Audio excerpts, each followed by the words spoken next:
გილოცავთ ჩვეულებრივ ახალ წელს შვიდობა აქაურობას. გაიხსნა ამ წლის საახალწლო სეზონიც. წინა წელს ისე მოხდა, რომ მარტო ერთი ეპიზოდი ჩავწერე 7-ის მაგივრად და მაინც ფაქტობრივად იყო წინა წელსაც არსებობდა საახალწლო სეზონი, უბრალოდ ერთი ეპიზოდით იყო წარმოდგენილი, თან გვიან ჩაწერილით, როგორც საერთოდ ჩვევია ხოლმე და როგორც მანამდეც გამომივიდა. და მოკლედ დღეს უნდა ვილაპარაკო იმ რაღაცაზე, რაც ისედაც ყველას აწუხებს საქართველოში. ეს არის სიძვირე განსაკუთრებით დღესასწაულების პერიოდში. მე ჯერჯერობით იმ მდგომარეობაში არ ვარ, რომ ასე ვთქვათ, სანოვაგის ყიდვა მიწევდეს და პროდუქტების ფასები ყველგან ვიცოდე და შედარება შემეძლოს, ვთქვათ, ასე ვთქვათ, ხალხი თავის პროდუქტს რო ყიდის მაგ ადგილას რა ღირს ამ ბაზარში და სუპერმარკეტებში როა ის უფრო უკეთესია თუ თავის მოყვანილ პროდუქტს რო ყიდიან. ჯერ ეგერთია ეგ, მეორეც ერთი სანოვაგის ყიდვაც არ მიწევს ჯერჯერობით. ამიტომ ასე ვთქვათ, ეგ მაგხელა ხარჯები ჩემს წირფულს არ მაცლის ხოლმე და კიდე ის, რომ პატარა ბავშვების გამოკვება არ მიწევს და მთელი ოჯახისთვის დიდი სადილების კეთება და კერძების და ასე შემდეგ. თუმცა წელს განსაკუთრებით წინა რამდენიმე წელსაც, მაგრამ საერთოდ ყოველ წელს როგორი ისტორიული პერიოდიც უნდა ყოფილიყო საქართველოში, ყოველთვის წინასწარ დარდობენ ხოლმე რამდენიმე კვირით ან თვით ადრე რაღაცა რაიშველებად საახალწლოდ, ან რა ვიცი, ნებისმიერ დღესასწაულზე და ახალ წელს განსაკუთრებით. ზოგადად აღდგომაც, შობა ახალი წელიც ისეთი დღესასწაულებია, რომ აუცილებლად ხორციანი ან თევზი კეთდება და ხორციანი კერძები, იმიტომ რომ მარხვა არის დამთავრებული და ყველას უნდა რომ იხსნილოს წესიერად და წესიერი სადღესასწაულო კერძები ედოთ სუფრაზე. ამიტომ პირველ რიგში ახლა მე შეიძლება ხორცის ყიდვაში არანაირი გამოცდილება არ მაქვს და თქვათ ახალ წელს კიდე ნიგვზის და თაფლის ყიდვაში, მაგრამ ახალ წელს რაც მესმის ხოლმე და რაზეც მე პირდაპირ მეფიქრება, როცა ხალხზე ვფიქრობ, თქვათ როგორ ახერხებენ ოჯახში პროდუქტის მიტანას და რაღაც სუფრაზე ზრუნვას, მაგაზე მეფიქრება პირველი, რომ ხორცის ფასებზე ნერვიულობს ყველა და თევზის. მართლა ვეღარ ხვდები საერთოდ ხალხი როგორ ახერხებს. ერთი რაც ვიცი, მოძრაობა სოციალური დემოკრატიის ერთ-ერთ პოდკასტის ერთ-ერთ ეპიზოდს რომ მოусმინე, იქ ითქვა, რომ ხალხი სესხს მარტო აი რაღაცა ვთქვათ შენაძენების გამო კი არ იღებს, როგორც ადრე ნორმალურად იყო მიღებული. ახლა უკვე ის იმდენად გამოცალა ყველამ და ამოეწურა ყველას შესაძლებლობა, რომ თავისი ხელფასი ყოფნიდეთ მაგალითად ან ასე შემდეგ, საკვებისთვის იღებენ ბანკში სესხს, რაც იმას ნიშნავს, რომ აი არ ვიცი როგორი წაგებაა საერთოდ. ახლა ვისაც მაღალანაზღაურებადი სამსახური აქვს, ყოველ შემთხვევაში ერთ წევრს მაინც და ის არჩევს მთელ ოჯახს, ან რამდენიმე ოჯახის წევრს აქვს ნორმალური ან მაღალი ხელფასი და ეგეც იშვიათობა მგონია, მაგ შემთხვევაში უფრო შეიძლება რომ რაღაც ზედმეტის უფლება მისცენ თავის თავს, არა მარტო სუფრის გაშლა მოახერხონ დღესასწაულზე, არამედ სამოგზაუროდაც მიდიან. მე ვიცი ეგეთი ხალხი, რომელიც არც ერთ ახალ წელს უფრო ხო ზაფხულში არის დასვენება და არდადეგების სადღაც წასვლა მიღებული. მეც ეგრე ვარ მიჩვეული, იმიტომ რომ ზამთარში არადოს არსად არ წავსულვარ, არც ბაკურიანში და არც გუდაურში. არის ხალხი, რომელიც არც ერთ წელს არ ტოვებს, რომ ზამთარში არ წავიდეს და არ დაისვენოს. საქართველო იქნება ეს თუ უცხოეთი.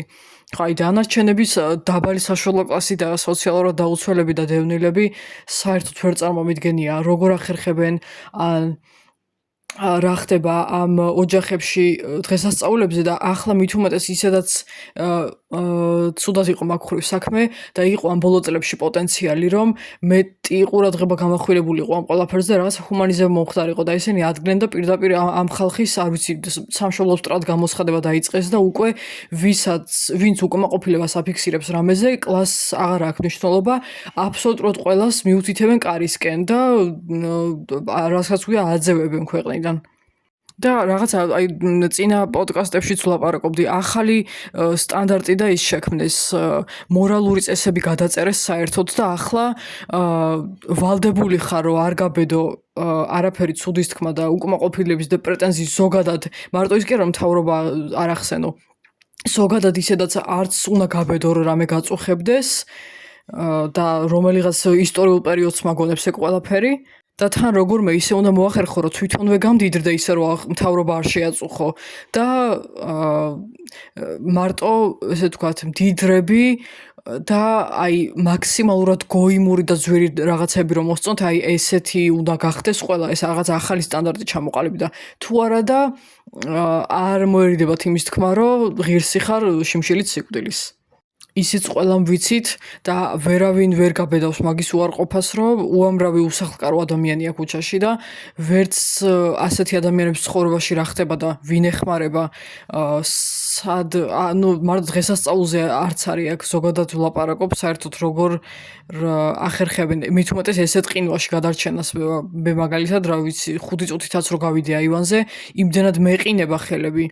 კარგ ახალს ვეღარ ვგრძნობ საერთოდ და ძალიან დიდხანს სჭირდება რომ გავითბო და ხალხი რომელიც არ ვიცი გარეთ ძინავთ ყოველგვარი გადახურვის გარეშე ეგ არის პირდაპირ მნიშვნელობით სასიკვდილო განწირვა და ნუ რავინ დაიმშვიდებს თავს რომ ადვილია გადარჩენა თუ არ ვიცი ყველაფერმა მიჩვევა იცის და მაგას არ აუშავს.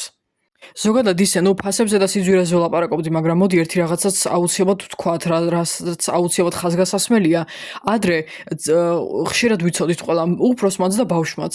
აი, მე რო თბილად ვარ სახლში და მე რო საჭმელი მაქვს, მე რო მადლიერი ვარ რაღაც ის რო ყოველდღე ჩვეულებრივი ცხოვრების საშუალება მაქვს და მე ვჭამ და სიტყვაზე ცხელ ჩავისვამ სახლში, გარეთ რო ვიყურები რო ცივა, წარმოვიდგენ ხოლმე იმას, ვისაც ეს ყველაფერი არ აქვს და მინდა რომ სხვასაც კონდეს რაღაცა ცხელი საჭმელი და თბილი სახლი. აი ეს ყველაფერი დაიკარგა.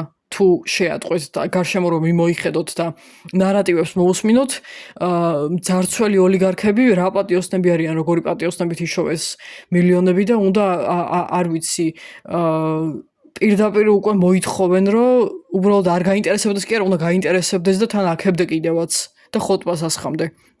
და ის დაიკარგა ის მომენტი, რომ ჩვენი მსგავსი და ჩვენზე, ასე ვთქვათ, შეჭირვებული ხალხი ვინც არის, იმათ რაღაცა გაუნაწილოთ. აი ეს განაწილების სურვილი დაიკარგა ახლა ილონ მასკობა უნდა ყველას. მოკლედ ისევ სიძვირეზე გადავალ, მარტო პროდუქტები არ არის ხო ეგრეა და არც ხორცი და ნუ ხორცი, ყველი, ქათამი, თევზი და ნიგოზი და თაფლი როცა ახალწელზეა საუბარი, ეგ ამბავი ყველაზე უარესა და მაგათი ფასები და პირველ რიგში ხალხი მაგათ ფასებზე ნერვიულობს ხოლმე, მაგრამ დღესასწაულზე ეხა ცხადია სახლის მოსართავებიც გენა ნაძვის ხისაც ხო და წინა წელსაც ვლაპარაკობდი მაგაზე, ძირითადად უფრო ეს დეკორის და ნაძვის ხის სათამაშოების ფასებზე ვლაპარაკობდი.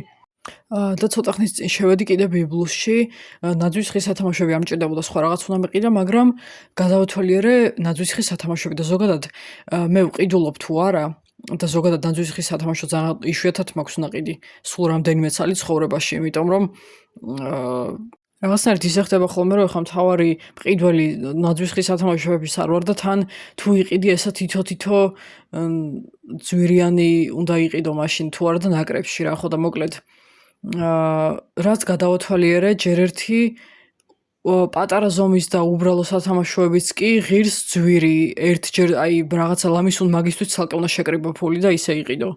თან რაღაცა ახალი იდიოტური გიგანტური რაღაცებიც დავინახე, რაღაცა ძალიან დიდი თოჯინები, რომელიც მინიმუმ 400-500 ლარი ღირს და უფრო მეტიც. ნუ ეს თოვლის ბაბუები და მაკნატუნები რო ეგენი მეც მომწონს ძალიან. უბრალოდ საშუალო და პატარა ზომისას ძალიან ძვირი ღირს და სამომავლოდ რო ვფიქრობ, რომ ვიყიდო, იმიტომ რომ ახლა აწმყოში გამორიცხულია მაგათი ყიდვა, ვერ წარმომედგენია რამდენი უნდა მქონდეს გადადებული კიდე, იმიტომ რომ აი თითო რა ვიცი 100 რაღაცა თუ რავი რა ეწერა 160-170 ლარი არ ვიცი შენ თავთანაც რაღაცა თავმოყარეობის შემლახველია და შეურაცხყოფელი რომ სხვა რაღაცისთვის თუ არ დაგრჩება და თოვლის ბაბუა გედება სახლში. და იმ თოჯინებმა და ჩემხელა სათამაშოება საერთოდ გამაგიჟა კამფეტის და რაღაცების ფორმის იყო თან ისეთი ფერები რომ აი როგორცაც ვართ მიჩვეული სიტყვაზე ლურჯი, მწვანე, წითელი, თეთრი ხო შეიძლება იყოს ძირითადად ნაძვის ხის სათამაშოები. ეგენი იყო ვარდისფერი, ნეონის რაღაც ნეონის ფერები იყო, ცისფერი ძალიან ჭყეტელა ყვითელი და ასე შემდეგ. აი ეგ ისეთი სპეციფიკური სათამაშოებია, რომ ჯერ ერთი ნაძვისხეც დიდი უნდა და მეორეც ერთი ნაძვისხეც რაღაცა ისეთი სპეციფიკური უნდა იყოს და რომ მოუხდეს, იმიტომ რომ მწვანეც რაღაცა ისეთ ტონებში უნდა იყოს, რომ ესეთი ვარდისფერი ჩაჯდეს, თორე ისე არ ვიცი, არ ამგონია რომ კარგი შესახედი იყოს. ეგეთ სათამაშოებს ყოველთვის ხედავდი, იყო ჩვეულებრივი ბურთები ერთად რო არის ხოლმე ნაკრებში, რაღაცა პატარა იქ სხვადასხვა რაღაცის ფორმის, რაღაც მუსიკალური ინსტრუმენტების, თოვლის ბაბუის, ანგელოზების რაღაცების ფორმის ეგეთნი ყოველთვის იყო და ეხლაც არის. ოღონდ უფრო ნაკლებად, ეხლა რაღაც ძალიან პრეტენზიულმა და ზემეტად აი მდიდრულ ოჯახებში რო არის ხოლმე ბუმბულიანი და პეროიანი სახლებიდან შესაბამისი ნაძვისხეები, რაღაც ესე მგონია რომ ძალიან სნობურ ნაძვისხეებზე გათვლილი სათამაშოებია და ამ ბოლო დროს როგორცაც ვხედავ, ცოტა მეტისმეტი მოუვიდათ, იმიტომ რომ მაგხელა სათამაშოები, როგორცაც ეხლა ყიდიან ბიბლში თუნდაც მე წარმომიდგენია, რომ სადღაც დარბაზში ან უნივერსიტეტის ფოიეში ან სადმე იდგეს, იმიტომ რომ სახლში მაგხელა სახლი ვისა აქ არ ვიცი რამ ხელნაძვის ხე უნდა დადგა, ამიტომ ცოტა დებილობა მგონია, რომ ჩვეულებრივ ხალხზე გათვლილი მაღაზია, არ ვიცი გეგონება, არ ვიცი ბიზნესებისთვის არის და აი რამე დარბაზის ან რომელიმე კომპანიის ან ორგანიზაციის ნაძვისხებზე არის გათვალისწინებული, წარმოდგენა არ მაქვს წესით. ჩვეულებრივ ხალხი შედის იქ და რაღაცა ბავშვებსაც შეიყვანა და ახალ წელს მით უმეტეს თან იქვე არის ისი აქვს დალაგებული წიგნები, რომ ისიც არის, რა ქვია, საბავშვო წიგნებიც თქვათ. ხო და მართლა ვერ ვიგებ ეგრევე სახეში რო გეფეთება ეს სნობური მოსართავები, თან ესეთი ძვირი უკვე ვერ ხვდები ისე გათვლილი რაღაცა ყველა რაღაცნაირად კლასიზმიც არის გათვლილი ბიბლში თუ არ ვიცი რა ხდება. მაშინ რასეუბნები მომხმარებლებს, ესე იგი ვისაც საშუალება გაქვთ აქეთ გადმოდით 500 ლარიანი სათამაშოების ნაძვისხების მხარეს და ვინც არა და ღარიბები იქით მებრძანდით, ეგრე გამოვიდა რა. სხვათა შორის, აი ხო არის უფრო დაბალი ხარისხის სათამაშოები, რომელიც მიწისქვეშა გადასასვლელში ან ჩვეულებრივ არაქსელურ მაღაზიებში იყიდება ხოლმე, ხო?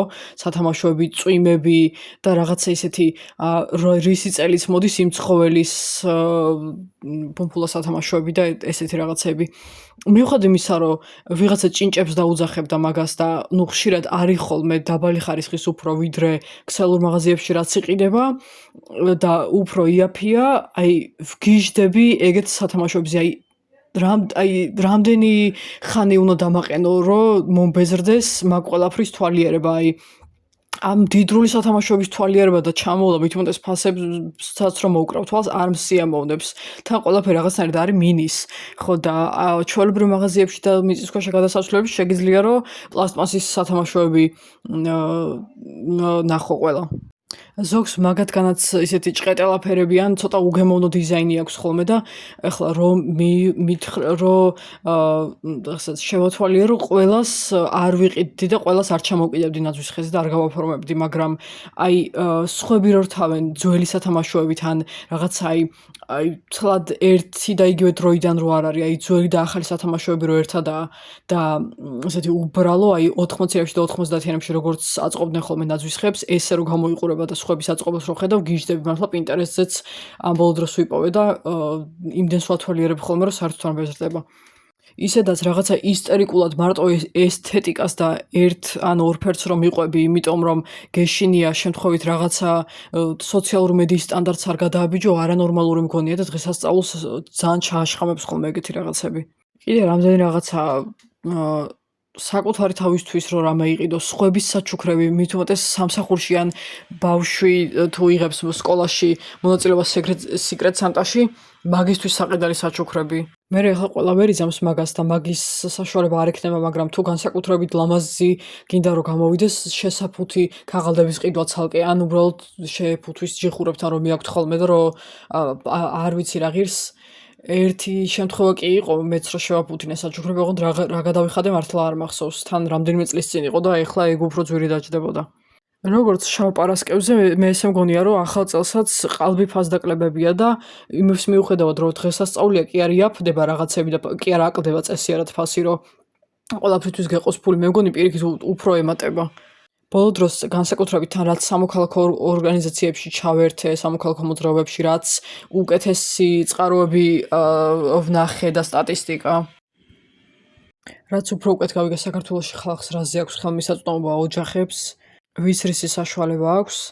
უფრო მეტ ასპექტზე, მეტ დეტალს და მეტ რაღაცას მეფიქრება, განსაკუთრებით როცა დღესასწაულები მოდის, იმიტომ რომ ჩემთვის თუ მინდა ისე გავატარო დღესასწაული, რომ არაფერ არ შემაწუხოს, არ მოვიშხამო არაფრით და სუფრაც ისეთი იყოს, რომ თვალს გაუხარდეს და რაც არის ტრადიციები დაკავშირებული ახალ წელთან, აღდგომასთან, ასე შემდეგ ყველაფრის შესრულება შემეძლოს, ზუსტად იგივეს ვფიქრობ სხვებზეც და უფრო დაძაბული ვფიქრობ ხოლმე ეგეთ რაღაცებზე, იმიტომ რომ ვიცი, რომ ძალიან ცუდი მდგომარეობა, უფრო ცუდი ვიდრე ადრე იყო, მაგალითად, არ ვიცი, შეიძლება სწორად არ ვადარ, მაგრამ 20 წლის წინ და 90-იანებზე და 2000-იანებზე ხალხი თუ ამბობს, რომ გაჭირვება იყო, მაგრამ სამაგეროდ პროდუქტი იყო იაფი და მეტი ერთობა იყო და მეტ რაღაც იმპროვიზაციას მიმართავდა ხალხი, რომ ერთმანეთი გაემხნევებინათ, გაემხიარულებინათ და რამდენი რაღაც 90-იანებს რაღაცა თავისი კოლორიტი აქვს კიდე, ძალიან ბევრი ბნელი რაღაცის მიუხედავად და 2000-იანებსაც თავისთავად.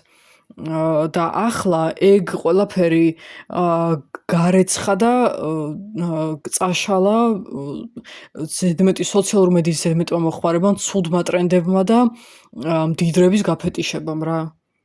მართლა იმის მაგერად რომ ყველა მშვიდად ყიდულობდეს ყველაფერს, რაც სჭირდებათ და რა ვიცი, ერთმანეთისთვის თქვა საჩუქრებს არჩევდნენ და ზედმეტი სტრესის გარეშე ჩაიაროს ყველაფერმა, მაგის მაგივრად ხალხი რამდენიმე თვით ადრე არის დაძაბული, რა ეშველებათ ზამთარში, ცალკე კომუნალური გადასახადები და ისეთი მდგომარეობა ეხლა რომ ფაქტობრივად მთავრობა არ ყავს რაღაცა ანარქიზმია თუ რა ხდება, რა ჯანდაბა ხდება, არ ვიცი.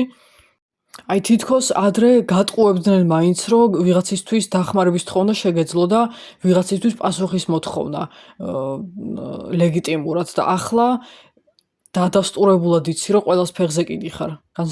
რაც უფრო დაბლა ხარ სოციალურ კიბეზე, დაბალ საფეხურზე, მით უფრო ფეხი გაქვს დაბიჯებული სხვებისგან. და ზედემატება ამას დაცინვაც თბილისიდან წადი, ქვეყნიდან წადი და კიდე ზემოდან დამატებული პარადოქსული არ არის, ქვეყნიდან არ წახვიდი, არ შეიძლება, მაშინ აგენტი გახდები, ემიგრანტი თუ ხარ, წარსულში გაგხდება არჩევნებში მონაწილეობის უფლება.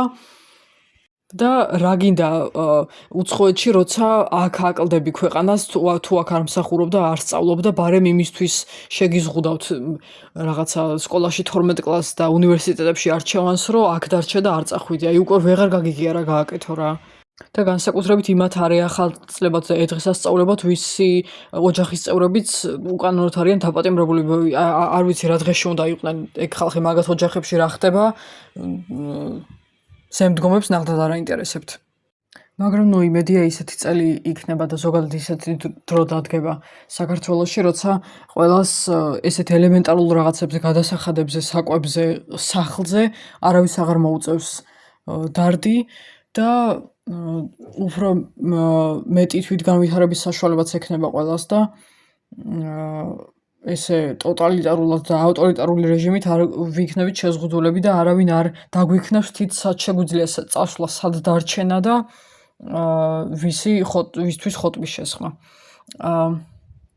დღეს ამით დავასრულებ და წინ ბევრი საინტერესო რაღაც მოხდება ამ არხზე, ეგ ზუსტად ვიცი, იმიტომ რომ YouTube-ისთვის მართლა იდეები არ მელევა და ძალიან მომწონს ეგ პროცესი, როცა ახალ რაღაცებს მოვიფიქრებ ხოლმე. ეს არის პირველი ეპიზოდი და ამის მერე გაგრძელდება საახალწლო რუბრიკის კიდე 6 ეპიზოდი. გილოცავთ შობა ახალ წელს და დროებით.